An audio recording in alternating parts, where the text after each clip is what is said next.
પ્રાણ પ્રતિષ્ઠા મહોત્સવ ની શરૂઆત થઈ રહી છે ત્યારે હિમાલયમાંથી બધા દેવોના નાથ એવા શંકર ભગવાન પધાર્યા છે।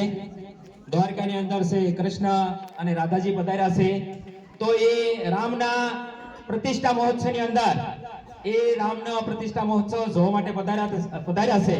તો બંને દેવો અને હનુમાનજી જે રામના સેવક ગણાય છે એ પણ છે એ આરતી ઉતારવાના છે। તો આપ શાંતિથી છે બધા છે આપણે તાળી પાડી એમનો અભિવાદન કરશું અને જ્યાં સુધી આરતી શરૂ રહે ત્યાં સુધી છે આપણે બધા છે મીડિયમ ધીમી તાળી શરૂ રાખશું।